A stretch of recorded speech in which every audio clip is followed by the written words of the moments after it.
আগের কথা। এক গ্রামে এক দরিদ্র দম্পতি ছিল। অগণিত ছানাপোনা আর একটা নোংরা শূকর ছানা ছাড়া তাদের এই পৃথিবীতে নিজের বলতে আর কিছুই ছিল না। অভাব এতটাই ছিল যে বাচ্চারা খাবারের জন্য পাগলের মতো চিৎকার করে। বাচ্চাদের কান্না সহ্য করতে না পেরে স্ত্রী তখন তার স্বামীকে বলে, শোনো, আমাদের শূকরের ছানাটিকে তুমি জবাই করো, আর তার থেকে যা চর্বি পাবে তা শহরে বিক্রি করো। যা পাবে তা দিয়ে আমাদের বাচ্চারা কিছু খেতে পারে। এটা শুনে স্বামীও রাজি হয়, কিন্তু কপাল এতটাই খারাপ ছিল যে ওই জীর্ণ শীর্ণ শূকরের ছানা থেকে কুনি আঙ্গুলের সমান চর্বি বের হয়। সেটিকে স্ত্রী সুতোয় বেঁধে স্বামীর লাঠিতে ঝুলিয়ে দেয়। লোকটি তখন রওনা করে। পাহাড় পর্বত পেরিয়ে যেতে যেতে হঠাৎই এক কুকুর ছানা তার পথ আটকায়। স্বভাবসুলভ কুকুর ছানা ভৌ ভৌ করে ডাকে, আর লোকটি ভাবে সে কথা বলছে। শেষমেশ ওই চর্বির টোপলা সে কুকুর ছানাকে দেয় আর বলে 3 সপ্তাহ পরে এসে সে টাকা নেবে। এখন যদি সে টাকা না দেয় তাহলে তার লাঠি দিয়ে তাকে পেটাবে। কুকুর ছানারও বেশ খিদে পেয়েছিল। সে ওই চর্বির টোপলা পেয়ে চাউর করে খেতে থাকে। এদিকে ঘরে ফিরে স্ত্রী যখন সব জানতে পারে তখন সে বেশ রাগ করে। উঠতে বসতে টোন করে সে মাথা মোটা বলে ডাকে,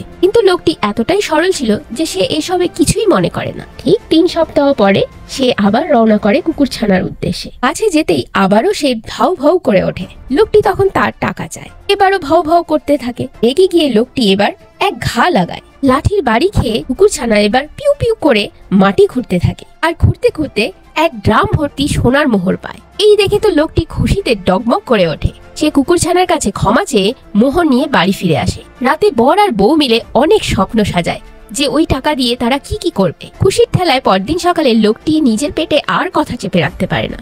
সবার বাড়ির সামনে গিয়ে চিৎকার করে বলতে থাকে, শোনো শোনো সবাই, আমরা এখন বড়লোক হয়ে গেছি।